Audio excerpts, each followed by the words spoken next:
Hello my dear friends, कैसे हैं आप लोग। दोस्तों, मेरा नाम है जेपी और आप देख रहे हैं हमारा यूट्यूब चैनल ज्ञानकुंज इंस्टीट्यूट। जैसा कि हम सभी लोग जानते हैं दोस्तों कि हमारा आर का एग्ज़ाम हो चुका है।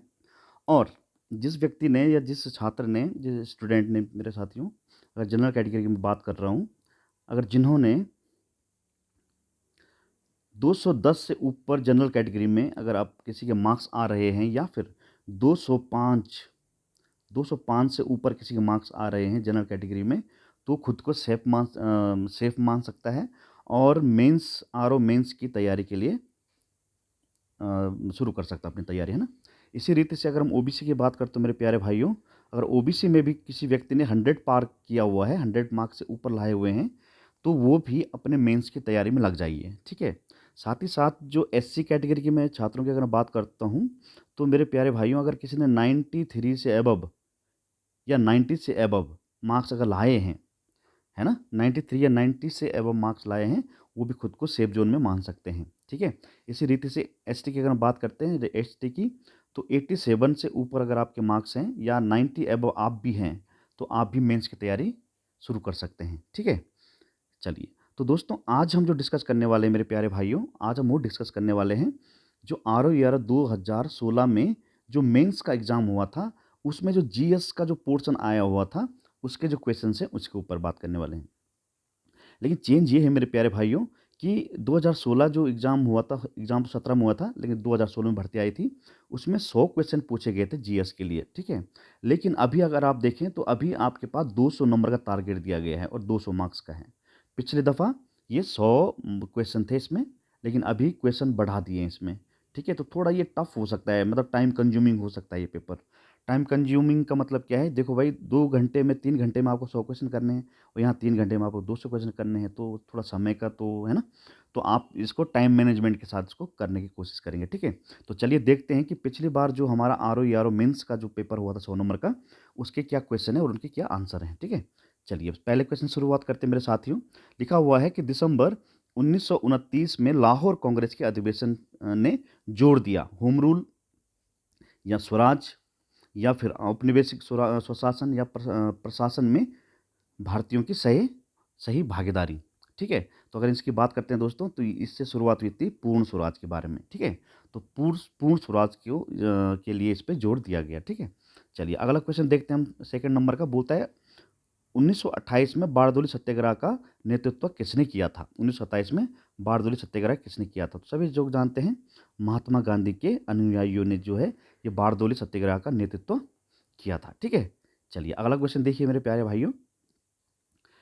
थर्ड क्वेश्चन क्या बोलता है कि गदर पार्टी का संस्थापक कौन था। गदर पार्टी का संस्थापक कौन था, तो गदर पार्टी के संस्थापक अगर हम बात करते हैं, तो वो थे मेरे साथियों लाला हरदयाल, ठीक है। गदर पार्टी जो संबंधित है वो लाला हरदयाल थे इसके संस्थापक, ठीक है। इन्होंने गदर पार्टी की शुरुआत की थी। चलिए नेक्स्ट क्वेश्चन देखेंगे अगर हम लोग, तो बोलता है भारतीय प्रेस की स्वतंत्रता का प्रणेता कौन है। भारतीय प्रेस की स्वतंत्रता का जो प्रणेता कौन है, किसने इसको शुरू किया था, मतलब, है ना। तो चौथे क्वेश्चन अगर हम बात करते हैं, तो इसका जो आंसर है मेरे साथियों वो है चार्ल्स मेटकॉफ, ठीक है। इन्होंने प्रेस स्वतंत्रता के लिए बहुत सारे कार्य किए थे। चलिए अगला क्वेश्चन देखते हैं। पांचवें नंबर का क्वेश्चन क्या कहता है। फिफ्थ क्वेश्चन कहता है मेरे साथियों कि जवाहरलाल नेहरू भारतीय राष्ट्रीय कांग्रेस के पहली बार अध्यक्ष कब बने, मतलब फर्स्ट टाइम कब बने अध्यक्ष। तो 1929 को बने, 27 को बने, 32 को बने या फिर 21 को बने। तो ये पहली बार जो कांग्रेस के जो अध्यक्ष बने थे, ये बने थे मेरे साथियों 1929 ईस्वी में, ठीक है। चलिए नेक्स्ट क्वेश्चन देखते हैं। छठा क्वेश्चन क्या बोलता है। कहता है मेरे साथियों कि भारत भारत की नई औद्योगिक नीति 1991 आधारित थी, किस पर आधारित थी, मतलब, है ना। उदारीकरण, निजीकरण, वैश्वीकरण या फिर उपरोक्त सभी। तो इसकी अगर हम बात करते हैं दोस्तों, तो ये सभी के ऊपर इसने काम किया, मतलब ये इस पे आधारित है, मतलब, है ना। चलिए अगला देखते हैं। सातवां क्वेश्चन देखिए। भारत में मानव विकास सूचकांक एचडीआई में समाविष्ट है क्या जीवन प्रत्याशा, शैक्षिक उपलब्धि, या फिर प्रति व्यक्ति आय या फिर उपरोक्त सभी। बिल्कुल सही जवाब है उपरोक्त सभी इसके लिए समाविष्ट हैं, ठीक है। चलिए नेक्स्ट क्वेश्चन देखेंगे। आठवां क्वेश्चन क्या कहता है, बोलता है कि ट्राइसेम एक कार्यक्रम है, किस प्रकार का कार्यक्रम है। ग्रामीण विकास का है या औद्योगिक विकास का है या शहरी विकास का है या फिर सुरक्षा विकास का है। तो इसका हम बात करते हैं मेरे साथियों, तो ये आपका ग्रामीण विकास का एक कार्यक्रम है, ट्राइसेम, ठीक है। चलिए, 9वां क्वेश्चन देखिए, भारतीय जीवन बीमा एलआईसी का इसकी स्थापना किस वर्ष हुई थी? तो सभी जानते हैं इसकी स्थापना कब हुई। बिल्कुल सही जवाब, ठीक है, 1956 में भारतीय एलआईसी, ठीक है, एलआईसी लाइफ इंश्योरेंस कॉर्पोरेशन की स्थापना हुई थी 1956 में, ठीक है। चलिए अगला क्वेश्चन देखिए, 10वां क्वेश्चन क्या कहता है? बोलता है कि भारत में पहली औद्योगिक नीति कब अस्तित्व में आई? मार्च 42 में, मार्च 1946 में, अप्रैल 1948 में, या फिर जून 1952 में? तो इसकी हम बात करें दोस्तों, तो ये आई थी अप्रैल 1948 में, ठीक है। दोस्तों आरओ की प्री की बात हो गई है ना, प्री का अगर आप क्वालिफाई कर लेते हैं तो मेंस में आपके साथियों, जो ये मेंस में जितने भी पेपर होने वाले हैं उनमें आपके ओवरऑल कट ऑफ बनेगी, ठीक है। प्री का रोल सिर्फ स्क्रीनिंग के लिए, छंटनी के लिए, ठीक है। तो आप समझ सकते हैं कि कितने डीप क्वेश्चंस यहाँ पे देखने को मिल रहे हैं हमें, है ना। चलिए, तो आपको अपनी तैयारी मजबूत करके रखनी है, ठीक है, ताकि अच्छा मौका है ना, ये मौका हाथ से नहीं जाना चाहिए। चलिए 10वां क्वेश्चन देखिए, अगर 10वां क्वेश्चन क्या बोलता है, कहता है कि भारत में पहली औद्योगिक नीति अस्तित्व में आई, ठीक है। इसका हो गया, ये 48 ये तो हो गया। नेक्स्ट क्वेश्चन देखते हैं हम लोग। इंग्लिश में है, हिंदी में देखेंगे। देखिए, ये कहता है, 11वां क्वेश्चन क्या कहता है मेरे साथियों, कि 14वें वित्त आयोग 2015 और 20 से लेकर 20 ने भारत के राष्ट्रपति को अपनी रिपोर्ट प्रस्तुत की। तो उस समय का करंट अफेयर क्वेश्चन है मेरे साथियों ये, ठीक है। तो ये इसका अगर आंसर की बात करें तो वो था 2014 वाला, है ना आंसर इसका, ठीक है। चलिए अगला देखेंगे, अगर हम लोग 12वां क्वेश्चन देखेंगे, अगर बोलता है ग्रामीण अवस्थापना विकास कोष का सृजन किसके अधीन किया जाता है, ठीक है, या किसके अधीन किया गया है? तो इसका आरबीआई है, या नाबार्ड है, या फिर कृषि मंत्रालय, या फिर ग्रामीण मंत्रालय है? तो ये इसका है आपका नाबार्ड के अंतर्गत किया गया इसका, ठीक है। चलिए अगला क्वेश्चन देखिए जरा, 13 क्वेश्चन क्या कहता है? कहता है कि भारत में किस क्षेत्र से अधिकतम कुल घरेलू बचत प्राप्त होती है? सार्वजनिक क्षेत्र से, घरेलू क्षेत्र से, या निजी क्षेत्र से, या इनमें से कोई नहीं? तो इसकी बात करते हैं तो घरेलू क्षेत्र से हमें सर्वाधिक या अधिकतम कुल घरेलू बचत प्राप्त होती है, ठीक है। चलिए 14 क्वेश्चन देखिए, किस वर्ष नीति आयोग अस्तित्व में आया? तो उस समय का क्वेश्चन था ये, अभी नहीं आने वाला ये, है ना। तो इसका आप सभी जानते हैं कि 1 जनवरी 2015 को नीति आयोग का गठन किया गया था, उस समय करंट अफेयर था ये, ठीक है। चलिए 15 क्वेश्चन देखिए कि निम्न में से कौन सी अवधि प्रथम पंचवर्षीय योजना की थी, ठीक है। इनमें से कौन सी अवधि प्रथम पंचवर्षीय योजना की थी? तो इसकी अगर हम बात करते हैं दोस्तों, तो 1946, 50, 51 से 56, या 52 से 57, या फिर 53 से 58? तो इसका सही आंसर है मेरे साथियों, पहली जो हुई थी 51 से 56 के बीच पहली पंचवर्षीय योजना शुरू हुई थी, ठीक है। चलिए अगला देखिए, कहता है राष्ट्रीय सांख्यिकी आयोग की स्थापना कब हुई? राष्ट्रीय सांख्यिकी आयोग की स्थापना कब हुई? तो सभी लोग जानते हैं मेरे साथियों, ये हुई थी 12 जुलाई 2006 को भारतीय सांख्यिकी विभाग की शुरुआत हुई थी, है ना। चलिए अगला देखते हैं, निर्धनता का दुष्चक्र की अवधारणा संबंधित है, किससे संबंधित है ना? कार्ल मार्क्स से, या आर के नरकस्य से, एडम एडम स्मिथ से, या इनमें से कोई नहीं? तो इसका जो आंसर है दोस्तों, आर नरकसे, ठीक है, ये इसका आंसर है। चलिए नेक्स्ट क्वेश्चन देखते हैं हम लोग। नेक्स्ट क्वेश्चन क्या कहता है मेरे साथियों? बोलता है किसमें कार्बन नहीं होता है इनमें से? हीरा में, ग्रेफाइट में, कोयला में, या फिर बलुआ पत्थर में? किसमें कार्बन नहीं होता है? तो दोस्तों ये जो बलुआ पत्थर होता है इसमें कार्बन नहीं होता है, ठीक है, बाकी सभी में पाया जाता है। अगला देखिए, भारी जल एक है क्या? शीतलक है, या मंदक है, या एक प्रकार की औषधि है, या ईंधन है? अगर हम इसकी बात करते हैं दोस्तों, तो एक प्रकार के भारी जल के एक मंदक है, ठीक है। क्या है ये? मंदक है। चलिए नेक्स्ट क्वेश्चन देखते हैं, 20वां क्वेश्चन देखेंगे अगर हम लोग, बोलता है कि विटामिन सी का रासायनिक नाम क्या है? विटामिन सी का रासायनिक नाम क्या है? तो हम सभी जानते हैं इसका एस्कॉर्बिक अम्ल है, इसका मतलब एसिड मतलब अम्ल, ठीक है। अगला देखिए 21, कि इनमें से निम्न में से कौन सी धातु चाकू से काटी जा सकती है? चांदी को काट सकते हैं, एल्यूमिनियम को काट सकते हैं, जस्ता को, या फिर सोडियम, किसको आप चाकू से काट सकोगे? तो बिल्कुल सही जवाब, सोडियम को चाकू से काटा जा सकता है, बाकी किसी को नहीं काटा जा सकता, ठीक है। चलिए अगला देखते हैं, नेक्स्ट क्वेश्चन देखिए जरा, उत्तराखंड से संबंधित क्वेश्चन आ रहा है ये, है ना। चिपको आंदोलन संबंधित है प्रोजेक्ट टाइगर से, पौध प्रजनन से, वन संरक्षण से या ऊतक संवर्धन से? तो सभी जानते हैं इसका आंसर है मेरे साथियों वन संरक्षण से ना, पेड़ कटाव से संबंधित है ये ना। चलिए अगला देखिए 23 बोलता है कि निम्नलिखित में से कौन सी विधि प्रक्रिया जैव प्रौद्योगिकी की है? ठीक है, कौन सी विधि जैव प्रौद्योगिकी की है? तो इसका आंसर देखिए अमाशय में दूध जमने का, या दही बनाने का, या फिर अचार बनाने का, या फिर इनमें से कोई नहीं। तो ये दही बनाने का एक प्रक्रिया है। ठीक है, नेक्स्ट क्वेश्चन देखें अगर हम लोग, बोलता है अरक्तकता, अरक्तकता निम्न में से किन विटामिन की अल्पता के कारण होता है? A1, B1, B2 या B6, B12, ए या डी या ई एवं के की कमी से होता है। ठीक है, तो इसका अगर हम आंसर देखें तो इसका होता है दोस्तों B6 एंड B12 की कमी से ये अरक्तकता जो ये रोग है ये होता है। चलिए अगला देखते हैं, इलायोप्लास्ट संग्रहित करते हैं, इलायोप्लास्ट संग्रहित करते हैं। तो ये क्या संग्रहित करते हैं? तो ये करते हैं मेरे साथियों वसा, फैट को, है ना। चलिए 26 क्वेश्चन देखते हैं, वर्षा ऋतु में लकड़ी से बने दरवाजों में के फूलने का कारण क्या है ना, जो दरवाजे जो फूल जाते हैं, है ना, तो इसका कारण क्या है? वाष्पोत्सर्जन है, या अंताशोषण है, या बहिपरासरण है, या बिंदु श्रावण है? तो इसका जो आंसर है मेरे साथियों अंताशोषण है। ठीक है, चलिए अगर देखिए 27वां क्वेश्चन देखेंगे हम लोग, बोलता है कि निम्न में से किसको लाल रक्त कणिकाओं का कब्रगाह कहते हैं? तो इसको सभी जानते हैं दोस्तों, कब्रगाह किसको कहते हैं? ये कहते हैं तिल्ली को। ठीक है, तिल्ली को हम लोग लाल रक्त कणिकाओं का कब्रगाह कहते हैं। ठीक है, चलिए नेक्स्ट क्वेश्चन देखिए, ये मेरे साथियों 28वां क्या कहता है कि जब बर्फ पिघलती है तो उसका आयतन होता है, मतलब घटता है, बढ़ता है, या फिर पहले घटता है फिर बढ़ता है, या फिर उपरोक्त या वही रहता है, सेम टू सेम?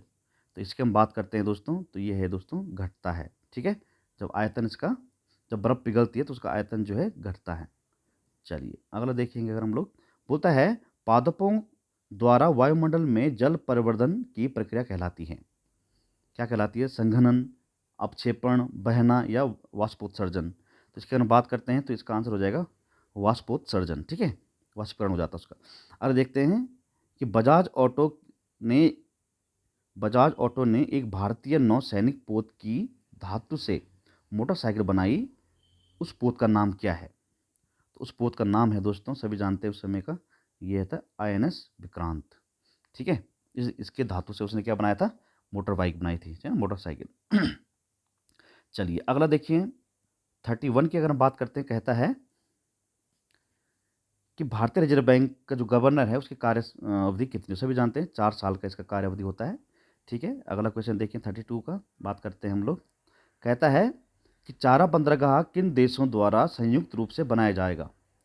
ये उस समय करंट अफेयर है। ठीक है, तो इसकी हम बात करते हैं दोस्तों, उस समय की बात करें तो ईरान, भारत और अफगानिस्तान के द्वारा ये बनाया जाना था। ठीक है चलिए अगला देखिए 33 कि विश्व संस्कृति महोत्सव के दौरान दिल्ली में यमुना की जैव विविधता को नुकसान पहुंचाने के लिए राष्ट्रीय हरित न्यायाधिकरण द्वारा किस संगठन पर जुर्माना लगाया गया था? उस समय करंट अफेयर है ये, ग्रीन पीस से, या आर्ट ऑफ लिविंग से, या विश्व संस्कृति समाज से, या इनमें से कोई नहीं? तो इसका जो आंसर है मेरे साथियों वो है दोस्तों आर्ट एंड लिविंग से इस पर जुर्माना लगाया गया था। ठीक है, चलिए अगले 34 का बात करें हम लोग, IPL 2016 ट्रॉफी किस टीम ने जीती थी?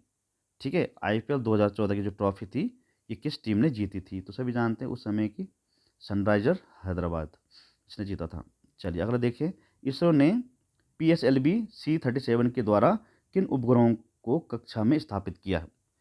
कितने ग्रहों को क्या किया? स्थापित किया। उस समय करंट अफेयर था ये दोस्तों। ठीक है, तो इसकी अगर बात करते हैं तो इसने किया था मेरे साथियों 104 उपग्रहों को वहाँ पे सेटल किया था। ठीक है, चलिए अगली बात देखते हैं हम लोग, बोलता है भारत का 19वां राज्य कौन सा है? सॉरी 29वां राज्य कौन सा है? तो बिल्कुल हल्का क्वेश्चन है ये। इसकी बात करें तो 29वां राज्य कौन सा है? तेलंगाना है, या आंध्र प्रदेश है, या कौन सा है? 29वां राज्य आपका कौन सा है? तेलंगाना है, सबसे नया राज्य है ना। अगला देखते हैं हम लोग कि जीव मिल्खा सिंह किस खेल से संबंधित है? ठीक है, शतरंज से, मुक्केबाजी से, गोल्फ से या कुश्ती से। तो इसकी बात करते हैं तो ये है दोस्तों आपका गोल्फ से। ठीक है, चलिए नेक्स्ट क्वेश्चन देखिए 38 का बात करता है क्या, बोलता है ये कि निम्न में से किसने 2016 की विंबलडन टेनिस खेल प्रतियोगिता में महिला एकल का खिताब जीता था। तो उस समय करंट अफेयर है दोस्तों, तो उसका था गार्बिन मुगु मुगुरुजा। ठीक है, चलिए अगर 39 देखिए, पनामा पेपर्स स्कैंडल्स संबंधित है किससे। तो उस समय करंट अफेयर ये भी है, तो इसकी बात करें हम लोग, ये था दोस्तों बड़ी हस्तियों को के घोटालों से संबंधित। ठीक है, बड़ी हस्तियों के घोटालों से संबंधित थी ये स्कैंडल्स। ठीक है, 40 देखें अगर हम लोग, निम्न में से राज्य निम्नलिखित राज्यों में किस राज्य की विधानमंडल द्विसदनात्मक है, मतलब है ना। तो हम सभी जानते हैं कि कौन कौन से राज्य है जहाँ पे द्विसदना, हमारे उत्तराखंड में तो है नहीं द्विसदनात्मक। ठीक है, लेकिन अगर हम देखें तो बिहार में आपकी द्विसदनात्मक व्यवस्था है, यूपी में भी है ना। ऐसे बहुत सारे राज्य हैं, 7-8 राज्य हैं। ठीक है, सभी जानते हैं आप लोग। चलिए 41 की बात करें हम लोग, तो भारतीय संघ कौन से देश के संघ के सादृश्य है। ठीक है, तो ये है दोस्तों आपके कनाडा के सादृश्य। ठीक है, भारतीय जो संघ है ये कनाडा के जैसा है। ठीक है, चलिए अगला देखते हैं हम लोग 42 की बात करें अगर, तो 42 कहता है मेरे साथियों कि 93वां संविधान संशोधन किससे संबंधित है। 93वां संविधान संशोधन किससे संबंधित है, तो ये है दोस्तों किससे, शिक्षण संस्थाओं में ओबीसी के आरक्षण से संबंधित है 93वां संविधान संशोधन। 43 की बात करते हैं, तो भारत में राजनीतिक दलों को मान्यता दी जाती है केंद्र सरकार द्वारा, राज्य सरकार द्वारा, उच्चतम न्यायालय द्वारा या भारतीय निर्वाचन आयोग द्वारा। तो इसकी अगर बात करते हैं तो बिल्कुल सही जवाब है, निर्वाचन आयोग द्वारा ही दी जाती है मान्यता। ठीक है, चलिए नेक्स्ट क्वेश्चन है दोस्तों कि भारत में सूचना का अधिकार किस वर्ष में पारित किया गया। तो सभी जानते हैं इसको, है ना। ये कब किया गया था, 2005 में आरटीआई एक्ट लाया गया था। चलिए अगला देखिए अगर हम लोग, 45 बोलता है कि भारत में केंद्र शासित प्रदेशों की कुल संख्या कितनी है। उस समय की बात चल रही है मेरे साथियों, है ना। उस समय की अगर हम बात करते हैं तो उस समय सभी जानते हैं कितने केंद्र शासित प्रदेश हैं, 7। ठीक है, 7 केंद्र शासित प्रदेश थे हमारे। चलिए अभी बात करते हैं नेक्स्ट क्वेश्चन की। तो देखिए दोस्तों, भारत का निर्वाचन आयोग है एक संवैधानिक संस्था है, बिल्कुल सही जवाब है, एक संवैधानिक संस्था हमारी, है ना। चलिए अगर देखते हैं 47 की बात करते हैं, बोलता है कि लोकसभा में राष्ट्रपति द्वारा एंग्लो इंडियन कितने सदस्यों को मनोनीत कर सकते हैं, मतलब एंग्लो इंडियन को। तो 47 की बात करते हैं, सभी जानते हैं यहाँ पे 2 एंग्लो इंडियन।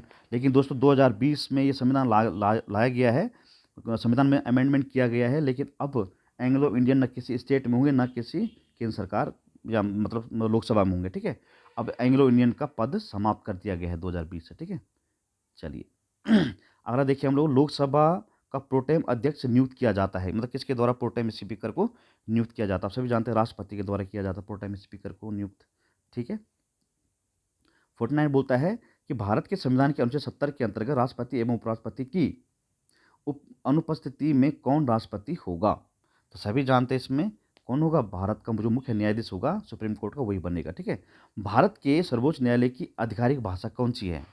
अगर हम भारत की उसकी बात करें तो इसकी आधिकारिक भाषा कौन सी है, अंग्रेजी भाषा है मेरे साथियों। ठीक है, चलिए अगला क्वेश्चन देखते हैं, 51 की बात करते हैं हम लोग। 51 क्या कहता है कि 2005 में द्वितीय प्रशासनिक सुधार आयोग किसकी अध्यक्षता में बनाया गया था। ठीक है, तो इसकी अगर हम बात करते हैं दोस्तों तो ये थे वी मोइली। ठीक है, अगला क्वेश्चन देखिए अगर बोलता है मनोदय काव्य किसकी रचना है, मनोदय काव्य किसकी रचना है, सभी जानते हैं भरत कवि की है ये। ठीक है, नेक्स्ट क्वेश्चन है दोस्तों, है ना, 53 की बात करें, पुरुषोत्तम पंत को किस राजा द्वारा पुरस्कृत किया गया था, किस राजा द्वारा पुरस्कृत किया गया था। तो ये था दोस्तों रुद्रचंद के द्वारा इसको पुरस्कृत किया गया था। चलिए अगला देखिए, मुक्तेश्वर में बैक्टीरियोलॉजिकल बैक्टीरियोलॉजिकल प्रयोगशाला की स्थापना का श्रेय किसको जाता है।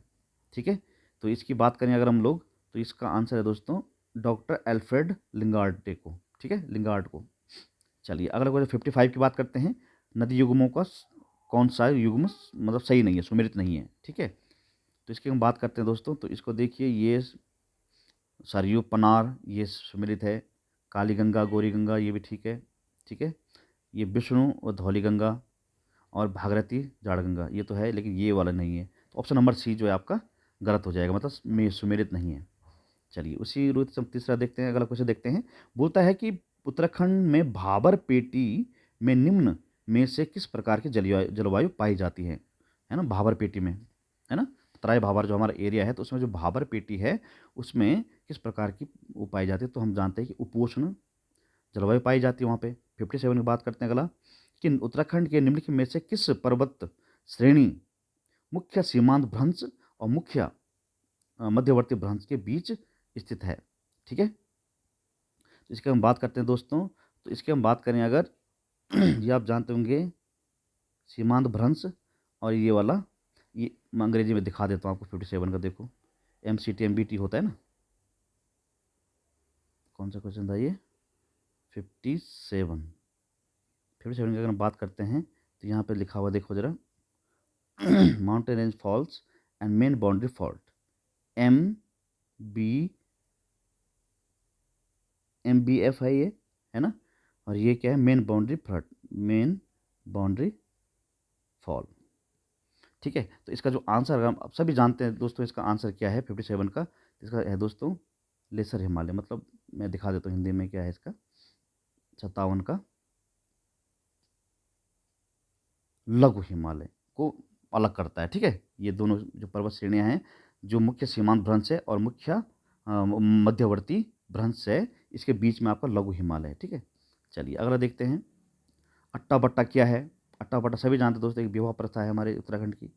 ठीक है, और उत्तराखंड के किस जिले में मछली मारने की परंपरा है?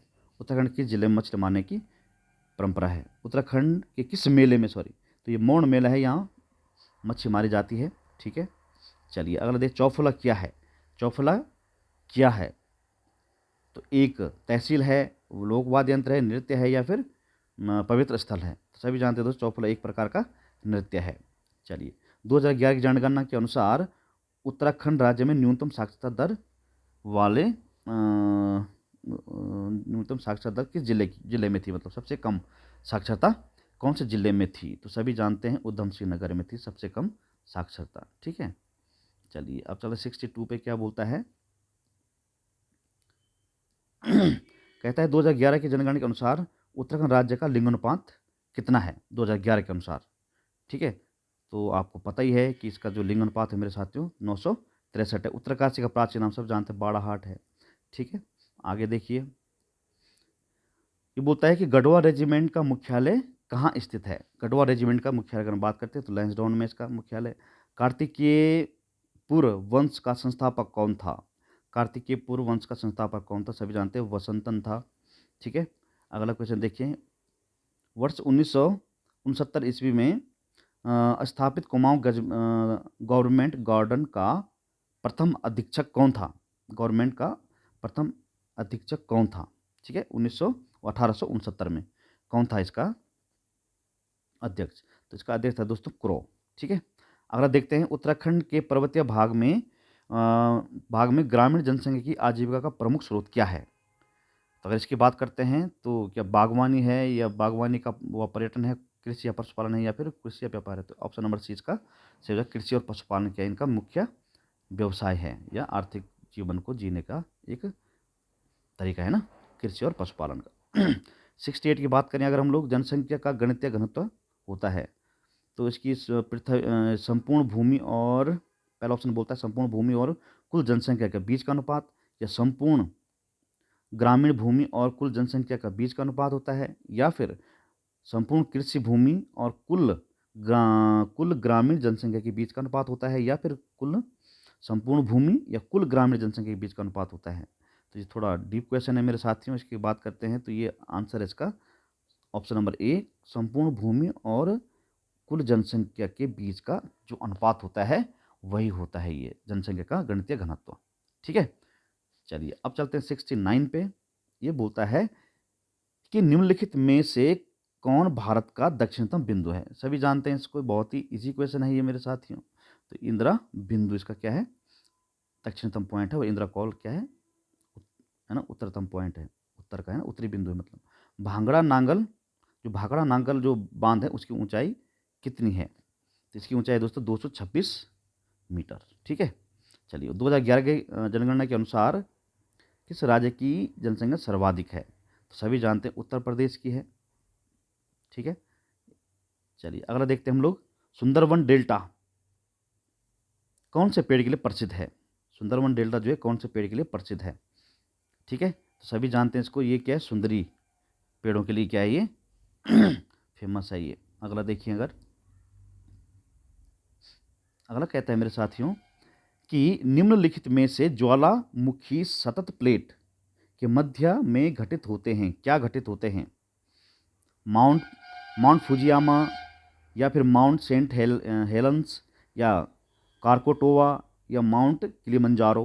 क्या है मतलब इसमें 73 की बात कर रहे हैं अगर, तो ये माउंट किलिमंजारो इसके मध्य में घटित होते हैं। ठीक है, ज्वालामुखी सतत प्लेट के मध्य में, तो माउंट किलिमंजारो घटित होते हैं।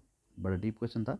चलिए देखिए, अगर पृथ्वी पर अधिकतर निरंतर परमाफ्रॉस्ट पाए जाते हैं अत्यधिक ऊंचाई वाले पर्वतीय वातावरण में, या अंटार्कटिका में, या फिर उत्तरी अमेरिका, साइबेरिया, या फिर ग्रीनलैंड में। तो 74 की बात करें दोस्तों, तो इसका आपका है उत्तरी अमेरिका और साइबेरिया में ये पाए जाते हैं। ठीक है, चलिए 75 की बात करें अगर हम लोग, न्यूनतम वृद्धि काल का बायोम है, न्यूनतम वृद्धि काल का बायोम है, तो इसका आंसर है दोस्तों टुंड्रा। ठीक है, इसका क्या हो जाएगा आपका? टुंड्रा। 76 की बात करते हैं हम लोग, बोलता है जेरोफैटिक वनस्पति अधिकतर पाई जाती है, जेरोफैटिक वनस्पति अधिकतर पाई जाती है, तो इसका जो आंसर है दोस्तों वो है घास के मैदान एवं मरुस्थल में पाए जाते हैं। कौन से? जेरोफिक वनस्पतियाँ। चलिए अगला देखते हैं, बोलता है 77 में निम्नलिखित में से कौन सा बायोम प्रायः मरुस्थलीय का कारण है, मरुस्थलीकरण का कारक है? ठीक है, तो इसकी बात करें दोस्तों, तो उष्ण कटिबंधीय जो घास होती है ना, ये इसके लिए सबसे ज़्यादा प्रभावित करती है, मतलब इसको मरुस्थलीकरण होने के लिए। ठीक है, चलिए 78 की बात करते हैं, तो दक्षिण पूर्व एशिया में ग्रीष्मकालीन मौसम के दौरान क्या होता है? ठीक है, मौसम प्रायः साफ और शुष्क रहता है? बिल्कुल नहीं। हवाएं मध्य एशिया से दक्षिण की ओर प्रभावित होती है? ये भी नहीं। हवाएं हिंद महासागर से एशिया महाद्वीप की ओर प्रभावित होती है? ये सही जवाब का ऑप्शन नंबर इसका जो होगा हो जाएगा क्या? सी। ठीक है, 78 का सी आंसर हो जाएगा आपका, हवाएं हिंद महासागर से एशिया महाद्वीप की ओर प्रभावित होती हैं। ठीक है, चलिए 79 का देखते हैं, मानव का परमाफ्रॉस्ट पर प्रभाव सम्मिलित करता है क्या? परमाफ्रॉस्ट की गहनता को बढ़ाता है, परमाफ्रॉस्ट जोन का धीरे धीरे ध्रुव की ओर खिसकना होता है, या परमाफ्रॉस्ट को जानवरों से बचाना होता है, या तपीय अपर्दन को प्रेरित करना होता है? बिल्कुल सही जवाब आपका ऑप्शन नंबर इसका सी हो जाएगा, डी हो जाएगा। ठीक है, ऑप्शन नंबर डी। 80 की बात करते हैं, तो बोलता है कि बोरियल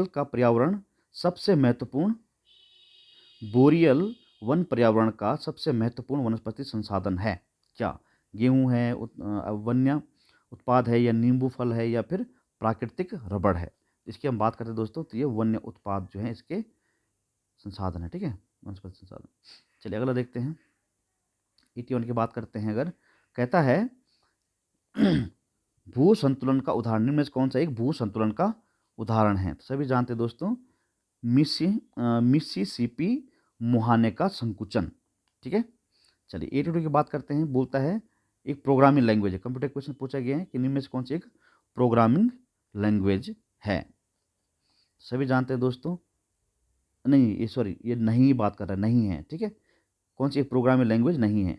तो वी भी है, सी भी है, जावा भी है, ओरेकल आपकी प्रोग्रामिंग लैंग्वेज नहीं है, सर्च इंजन है। चलिए अगला देखते हैं, मेमोरी और एएलयू का मध्य डाटा का अंतरण करती है। कंप्यूटर क्वेश्चन है, मेमोरी और एएलयू अर्थमेटिक लॉजिक यूनिट के मध्य डाटा का अंतरण कराती है, कौन कराती है मतलब, है ना? रोम, इंटरनेट कंट्रोल यूनिट, या फिर रैम? तो कंट्रोल यूनिट क्या कराती है, इनके मध्य डाटा का अंतरण करवाती है। ठीक है, अगर आप 84 की बात करें, तो कंप्यूटर का मस्तिष्क होता है, सभी जानते हैं क्या होता है इसका? सीपीयू होता है कंप्यूटर का मस्तिष्क। बड़ा इजी क्वेश्चन पूछा हुआ ये है दोस्तों। टीसीपी का अर्थ क्या है? टीसीपी का अर्थ क्या है? 85 सभी जानते हैं इसका दोस्तों, क्या होता है? Transmission control protocol. Transmission control protocol इसका होता है ना, नेटवर्क सिस्टम में। चलिए, एक प्रकार रोल होता है ये। अगर आप देखें, अगर हम लोग .html एक उदाहरण है, HTML एक उदाहरण है दोस्तों फाइल एक्सटेंशन का, ठीक है। चलिए, अगर आप बोलते हैं सामान्यतः www पेजेस विकसित होते हैं, ये होते हैं दोस्तों HTML पे, ठीक है। अगला, एक निबल बराबर होता है, एक निबल बराबर होता है, एक निबल बराबर डैश बिट्स होते हैं। एक निबल कितने बिट्स होते हैं? सभी जानते हैं दोस्तों 4 बिट्स होते हैं एक निबल में, और एक बाइट में 8 बिट्स होते हैं, ठीक है। तो 4 इसका आंसर हो जाएगा। अगला देखें, अगर हम लोग बोलते राउटर किस प्रकार की युक्ति है? राउटर 89 की बात कर रहे हैं। तो राउटर आप सभी जानते हैं दोस्तों, ये नेटवर्किंग एक युक्ति है, ठीक है, मशीन है। अगला देखते हैं हम लोग, कंप्यूटर विषाणु मतलब वायरस प्रभावित करता है, किसको प्रभावित करता है? आप सभी जानते हैं तो सॉफ्टवेयर को प्रभावित करता है ये वायरस, ठीक है, कंप्यूटर सॉफ्टवेयर को प्रभावित करता है। और देखो दोस्तों, पूछा है कि सातवाहन राजा ने स्वयं एक ब्राह्मण की उपाधि धारण की थी। कौन सा वो राजा था जिसने ब्राह्मण की उपाधि धारण की थी? वो था दोस्तों गौतमी पुत्र सातकर्णी ने ब्राह्मण की उपाधि धारण की थी, ठीक है। अगला देखते हैं, वैदिक काल में बलि शब्द का क्या अर्थ है? बलि शब्द का क्या अर्थ है? तो सभी जानते हैं दोस्तों, बलि शब्द का अर्थ है प्रजा द्वारा शासक को दी गई भेंट, उसको बोलते हैं हम लोग बलि। प्रजा द्वारा जो शासक को भेंट दी जाती है उसको क्या बोलते थे? बलि।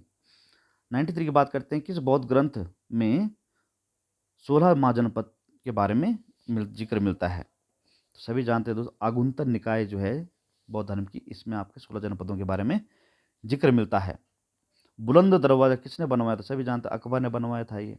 चलिए अगले देखिए 95, ये कहता है दोस्तों 95 कि निम्नलिखित में किस शासक ने भारत में सर्वप्रथम इक्ता प्रारंभ किया था? इक्ता, तो बिल्कुल सही जवाब है आपका, इल्तुतमिश ने इक्ता प्रारंभ किया था, इक्तदारी प्रथा, ठीक है।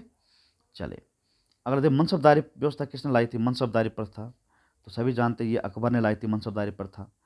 अगला देखिए, कबीर का पाल पोषण एक मुस्लिम जुलाहे ने किया था जिसका नाम था, कबीर का ना, कबीर का पालन पोषण एक मुस्लिम जुलाहे ने किया था, उसका नाम था दोस्तों नीरू, ठीक है, नीरू ने किया था इसका पालन पोषण, किसका? कबीरदास का। अगला देखिए, चौखंबा सिद्धांत, चौखंबा सिद्धांत के अग्रणीय सिद्धांतकार कौन थे? सिद्धांतकार कौन थे? तो ये थे दोस्तों आपके राम मनोहर लोहिया, ठीक है। चलिए अगला देखते हैं हम लोग 99, बहाबी आंदोलन का मुख्य उद्देश्य क्या था? बहाबी आंदोलन का मुख्य उद्देश्य क्या था? तो इसका जो उद्देश्य था दोस्तों वो था इस्लाम का शुद्धिकरण करना, ठीक है। चलिए अब चलते हैं अंतिम क्वेश्चन पे। ये क्या कहता है, निम्नलिखित में से सामाजिक धार्मिक आंदोलन ने सामाजिक धार्मिक आंदोलन ने दलित वर्ग के संबंध में आवाज उठाई थी? वो कौन सा आंदोलन था दोस्तों? तो इसका आंसर है दोस्तों, सभी जानते हैं, सत्यशोधक समाज।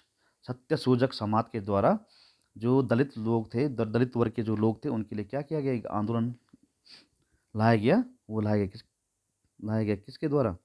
सत्यशोधक समाज के द्वारा, ठीक है। चलिए दोस्तों, ये थे दोस्तों 100 क्वेश्चन RO ERO 2016 में जो भर्ती आई थी 2016 में, उसके मेंस का जो जीएस का पेपर हुआ था उसके ऊपर ये वीडियो था। नेक्स्ट वीडियो हमारा रहने वाला साथियों, मेंस में जो आपका पत्र लेखन है उसके कैसे क्वेश्चन पूछे गए थे, वो कैसे क्वेश्चन आते हैं। दूसरा जो आपका जो पत्र लेखन है दोस्तों, निबंध लेखन, 2 पेपर होते हैं, एक निबंध लेखन होता है, पत्र लेखन होता है ना, और एक हिंदी का पेपर होता है जो, उसके ऊपर हम लोग नेक्स्ट पार्ट में बात करेंगे, ठीक है। चलिए धन्यवाद। अगर आपने सब्सक्राइब कर लिया हमारा चैनल तो अच्छी बात है, अगर नहीं किया हुआ तो प्लीज़ कर लीजिए। धन्यवाद।